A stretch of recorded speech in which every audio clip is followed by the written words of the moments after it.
ನಮಸ್ಕಾರ. ದೃಶ್ಯ 9 ಐತಿಹಾಸಿಕ ನಾಟಕ ರಾಜವೀರ ಪಿಚ್ಚುಗತ್ತಿ ಭರಮಣ್ಣ ನಾಯಕ. ಅರ್ಥ ದುರ್ಗದ ಬೆಳಕು. ಅರಮನೆಯ ಒಳಗಡೆ ಮುದ್ದಣ್ಣ ಪಲ್ಲಂಗದ ಮೇಲೆ ಆರಾಮ ಕೂತಿದ್ದಾನೆ. ಅವನ ಕಣ್ಣುಗಳು ಬೆಂಕಿ ಉಗುಳುತ್ತಿವೆ. ತನ್ನ ಹೆಂಡತಿ ಮಲ್ಲಮ್ಮ ಒಂದು ಕಡೆ ಕುಳಿತಿದ್ದಾಳೆ.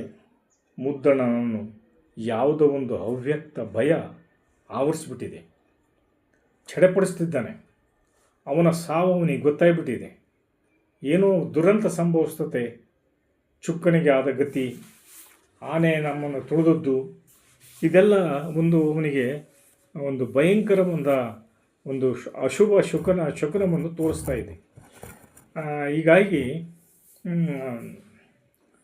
ಅವನು ಚಡಪಡಿಸ್ತಾ ಇದ್ದಾನೆ. ಹಾಸಿಗೆ ಮೇಲೆ ಕುತ್ಕೊಳಂಗಿಲ್ಲ, ನಿಂತ್ಕೊಳಂಗಿಲ್ಲ, ಓಡಾಡ್ತಾ ಇದ್ದಾನೆ ಅವನ ಅರಮನೆಯ ಅಂತಃಪುರದಲ್ಲಿ. ಆವಾಗ ಹೇಳ್ತಾನೆ ದಳವಾಯಿ ಮುದ್ದಣ್ಣ, ಛೇ, ಮೆರವಣಿಗೆಯಲ್ಲಿ ಆದ ಅನಾಹುತವನ್ನು ನೆನೆದರೆ ಮೈ ಜುಮ್ಮೆನ್ನುತ್ತದೆ. ಆನೆ ಎಲ್ಲಿಂದ ಅದಕ್ಕೆ ಯಾಕೆ ಆ ಬುದ್ಧಿ ಬಂತು? ಪ್ರತಿ ವರ್ಷ ಸರಿಯಾಗಿ ನಡೆಯುತ್ತಿದ್ದ ಕಾಲದಲ್ಲಿ ಆನೆ ಇದ್ದಕ್ಕಿದ್ದಂಗೆ ಗೀಳಿಡೋದಕ್ಕೆ ಪ್ರಾರಂಭವಾಗಿ ಮೈ ಮೇಲೆ ಎರಗ್ತದು. ಅದು ಹೊತ್ತು ನಿಯಂತ್ರಿಸದಿದ್ದರೆ ನಾನು ಏನಾಗುತ್ತಿದ್ದನೋ ನನಗೆ ಗೊತ್ತಿಲ್ಲ. ಅದನ್ನು ಅವನನ್ನು ಕಾಪಾಡಿದ ಹುಡುಗನ ಅದೆಷ್ಟು ಶಕ್ತಿ, ಸಾಮರ್ಥ್ಯ, ಆ ಧೈರ್ಯ, ಸಾಹಸ, ಅಂಥ ಹಾನಿಯನ್ನು ಹಿಂದಿನಿಂದ ಸರಪಳಿ ಎಳೆದು ನಿಯಂತ್ರಿಸಿಬಿಟ್ಟ. ಅವನದು ಆನೆ ಬಲ. ಅವನಾರು? ಅವನು ಯಾರಿರಬಹುದು? ನನಗೆ ಆ ಕತ್ತಲಲ್ಲಿ ಗೊತ್ತಾಗಲಿಲ್ಲ. ಅವನನ್ನು ಕರೆಯುವಷ್ಟರಲ್ಲಿ ಜನಗಳ ಮಧ್ಯದ ಗುಂಪಿನಲ್ಲಿ ಮಾಯವಾಗಿಬಿಟ್ಟ ಅವನು. ಆ ಜನರೆಲ್ಲ ಕಸ್ತೂರಿ ಕಸ್ತೂರಿ ಅಂತ ಕೂಗಿದ್ರು. ಆ ಹೆಸರು ಕೇಳಿದರೆ ನನಗೆ ಮೈಯೆಲ್ಲ ಜುಮ್ ಅನ್ನುತ್ತದೆ, ಕಿವಿಯಲ್ಲಿ ಶೀಸ ಬಿಟ್ಟಂತೆ ಆಗುತ್ತದೆ. ಪ್ರಾಣ ಕಂಟಕನೆಂದು ತಿಳಿದವನಿಂದ ಪ್ರಾಣ ಉಳಿಸಿದ್ದಾನೆ. ಅಬ್ಬಾ, ಎಂಥ ಆಶ್ಚರ್ಯ! ನನ್ನ ಊಹೆ ಸುಳ್ಳಾಗದು. ಆ ಭರವಸೆಯ ಬೆಳಕು ಎಲ್ಲಿ ಹೋಯಿತು? ನಾನು ತೇಜೋಹೀನನಾಗುತ್ತೇನೆಯೇ? ತೇಜೋಹೀನನಾಗುತ್ತಿದ್ದೇನೆಯೇ? ನನ್ನ ಕ್ಷಾತ್ರವನ್ನು ಯಾರೋ ಕಸಿದುಕೊಳ್ಳುತ್ತಿದ್ದಾರೆಯೇ? ಇಲ್ಲ, ಸಾಧ್ಯವಿಲ್ಲ, ಎಂದಿಗೂ ಸಾಧ್ಯವಿಲ್ಲ. ಇಷ್ಟು ದಿವಸ ಆಡಳಿತದ ಚುಕ್ಕಾಣಿಯನ್ನು ಹಿಡಿದು ಕ್ರೌರ್ಯನ ಬದುಕನ್ನು ಕಟ್ಟಿಕೊಂಡ ಕ್ರೂರತನದಿಂದ ದುರ್ಗದ ಆಡಳಿತದ ಚುಕ್ಕಾಣಿಯನ್ನು ಹಿಡಿದು ನಡೆಸಿಕೊಂಡು ಬಂದಿದ್ದೇನೆ. ಆದರೆ ಯಾಕೋ ಏನೋ ನನ್ನ ಮೇಲೆ ನನಗೇ ನಂಬಿಕೆ ಇಲ್ಲ. ದಳವಾಯಿ ಮುದ್ದಣ್ಣ ಒಬ್ಬನೇ ಏಕಾಂಗಿಯಾಗಿ ತನ್ನ ಅಂತಃಪುರದಲ್ಲಿ ಅವನಿಗೆ ಮಾನಸಿಕ ಒಂದು ತುಮ್ಮಲ ಸ್ಟಾರ್ಟ್ ಆಗಿಬಿಟ್ಟಿದೆ.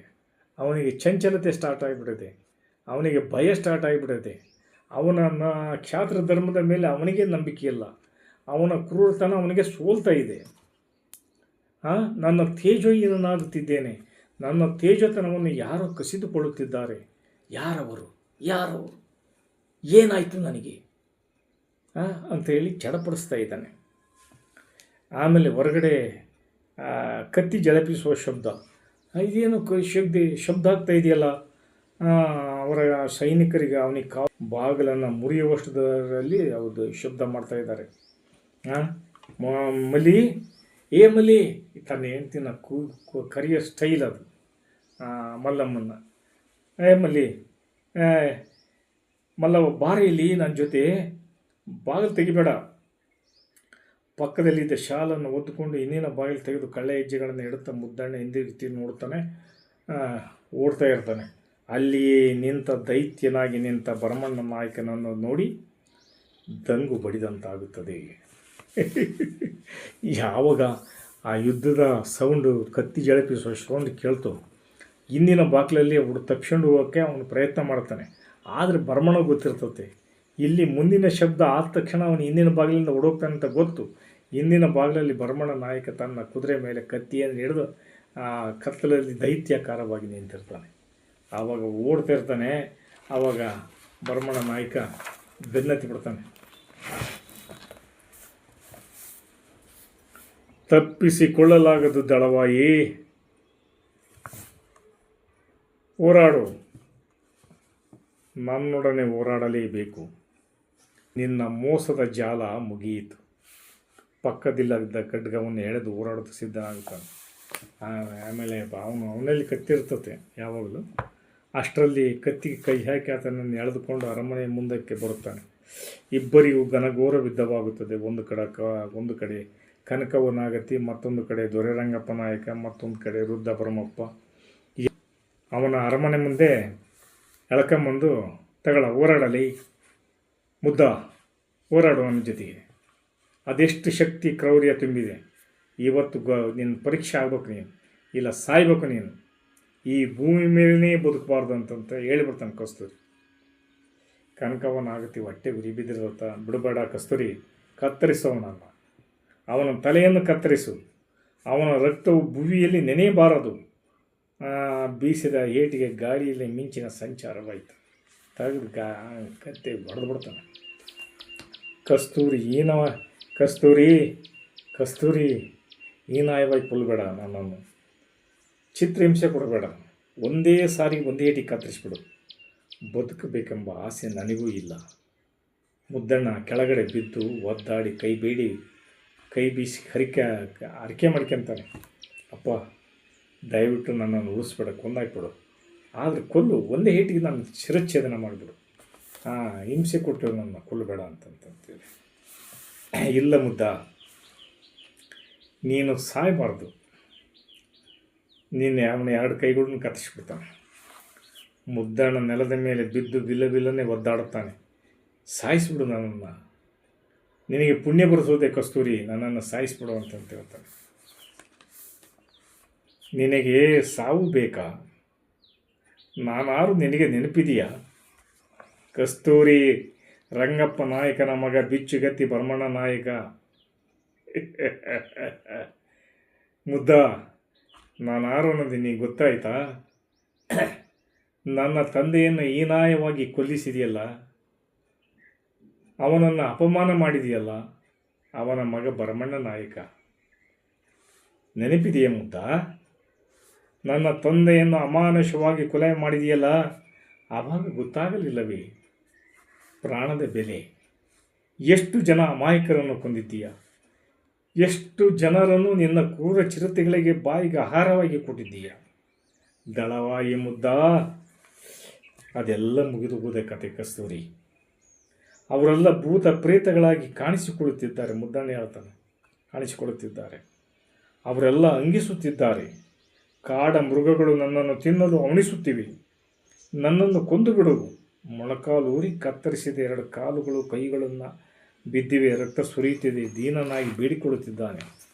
ಖಡ್ಗ ಗಾಳಿಯಲ್ಲಿ ತೇಲಿ ಬೆಂದು ಮುದ್ದಣ್ಣನ ಶಿರಸ್ಸನ್ನು ಕತ್ತರಿಸುತ್ತದೆ. ತಲೆಯು ಹಾರಿ ಹೋಗಿ ಕನಕವ್ವ ನಾಗತಿಯ ಪಾದದ ಮುಂದೆ ಬೀಳುತ್ತದೆ. ಮುದ್ದನ ಭ್ರಷ್ಟ ಆಡಳಿತದ ಕೊನೆಗೊಳ್ಳುತ್ತದೆ. ಸೂರ್ಯ ಪಡುವಣ ದಿಕ್ಕಿನಲ್ಲಿ ಅಸ್ತಂಗತನಾಗುತ್ತಿದ್ದಾನೆ. ಸರ್ವಾಧಿಕಾರಿ ದಳವಾಯಿ ಮುದ್ದಣ್ಣನ ತಲೆ ಕನಕವ್ವ ನಾಗತಿಯ ಪಾದದ ಮುಂದೆ ಬಿದ್ದಿದೆ. ದೊರೆ ರಂಗಪ್ಪ ನಾಯಕ ಹೇಳ್ತಾನೆ, ಅಪ್ಪಣೆ ಕೊಡು ಭರಮಣ್ಣ ನಾಯಕ. ಮುದ್ದನ ದೇಹವನ್ನು ಅವನ ಚಿರತೆಗಳಿಗೆ ಬಲಿ ಕೊಡುತ್ತೇವೆ. ಅವನನ್ನು ಹಾಗೇ ಬಿಡಬಾರ್ದು. ಆವಾಗ ಭರಮಣ್ಣ ನಾಯಕ ಹೇಳ್ತಾನೆ, ಬೇಡ ರಂಗಪ್ಪ ನಾಯಕರೇ, ಇವನು ಸಹ ಯಾವುದೋ ರೀತಿಯಲ್ಲಿ ದುರ್ಗದ ಆಡಳಿತವನ್ನು ನಡೆಸಿದ್ದಾನೆ. ಇವನು ಕ್ರೂರವಾಗಿ ನಡೆಸಲಿ, ಸರ್ವಾಧಿಕಾರಿ ಮಾಡಲಿ, ಏನೇ ಆಗಲಿ, ಆಡಳಿತವನ್ನು ನಡೆಸಿದ್ದಾನೆ. ಗೌರವ ಇರಲಿ. ಇಲ್ಲಿಯ ತನಕ ತನ್ನೊಡನೆ ಹೋರಾಡಿದ್ದಾನೆ, ಅದಕ್ಕಾದರೂ ನಾವು ಗೌರವ ಕೊಡಲೇಬೇಕು. ಅವನು ಕೆಟ್ಟವನು, ಒಳ್ಳೆಯನು, ಭ್ರಷ್ಟನು ಯಾರೇ ಆಗಿರಲಿ, ಕ್ಷಮಿಸಿ ಬಂದವರನ್ನು ತಲೆ ಕಾಯುವುದು ಕಾಮಗೇತಿ ವಂಶಸ್ಥರ ಪರಂಪರೆ. ಈ ನಾಯಕರ ಪರಂಪರೆ. ಅವನ ದೇಹವನ್ನು ಸಕಲ ಮರ್ಯಾದೆಯೊಂದಿಗೆ ಮಣ್ಣು ಮಾಡಿ ತೆಗೆದುಕೊಂಡು ಹೋಗಿ ಅಂತಂತೇಳಿ ಮುದ್ದಣ್ಣನ ಆಡಳಿತ ಕೊನೆಗೊಳ್ತು. ಸರ್ವಾಧಿಕಾರಿ ಪಟ್ಟ ಕಿತ್ತು ಹೋಯಿತು. ಅವನ ಕ್ರೌರ್ಯ ಮುಗಿಯಿತು. ಚಿರತೆಗಳು ಕಾಡು ಸೇರಿದವು. ಖಗ, ಮೃಗ ಕಾಡು ಪ್ರಾಣಿಗಳೆಲ್ಲ ಸ್ವತಂತ್ರ ಸಿಕ್ಕಿತು. ಎಲ್ಲವೂ ನಿಟ್ಟುರಿಸಿಬಿಟ್ಟರು. ದುರ್ಗದ ಜನತೆ, ಮುದುಕರು, ಹುಡುಗರು ಎಲ್ಲರೂ ದುರ್ಗದ ಕಲ್ಲುಗಳು ಸಂತೋಷಪಟ್ಟವು. ದಳವಾಯಿ ಮುದ್ದಣ್ಣನ ಈ ಕಪಿಮುಷ್ಟಿಯಿಂದ ಬಿಡುಗಡೆಯಾಯಿತು ಚಿತ್ರದುರ್ಗ. ಆ ಕ್ರೂರ ಕ್ರೌರ್ಯದ ಅವನ ಕಣ್ಣುಗಳು ದುರ್ಗದ ಕಲ್ಲು ಬಂಡೆಗಳ ಮಧ್ಯದಲ್ಲಿ ಮಾಯವಾದವು. ಅವನ ದುರಾಡಳಿತ ಕೊನೆಗೊಂಡಿತು. ಸರ್ವಾಧಿಕಾರಿತ್ವ ಎಲ್ಲವೂ ಕೊನೆಗೊಂಡಿತು. ದುರ್ಗ ಸ್ವತಂತ್ರವಾಯಿತು. ಬಿಚ್ಚುಗತ್ತಿ ಭರಮಣ್ಣ ನಾಯಕನು ಪಟ್ಟವನ್ನೇರಿದನು. ರಾಜ್ಯ ಸೂತ್ರವನ್ನು ಕೈಗೊಂಡನು. ಇಲ್ಲಿಗೆ ಈ ಎಪಿಸೋಡ್ ಮುಗಿಯಿತು. ಮುಂದಿನ ಎಪಿಸೋಡನ್ನು ನಾನು ಮುಂದಿನ ಭಾಗದಲ್ಲಿ ಹೇಳ್ತೇನೆ. ಎಲ್ಲರೂ ದಯವಿಟ್ಟು ಲೈಕ್ ಕೊಡಿ, ಶೇರ್ ಮಾಡಿ, ಸಬ್ಸ್ಕ್ರೈಬ್ ಮಾಡಿ ಚಾನಲನ್ನು ಅಂತ ಹೇಳ್ತಾ ಈ ಒಂದು ಕಾರ್ಯಕ್ರಮವನ್ನು ಇಲ್ಲಿಗೆ ಮುಗಿಸ್ತಾ ಇದ್ದೀನಿ. ಜೈ ಹಿಂದ್, ಜೈ ಕರ್ನಾಟಕ.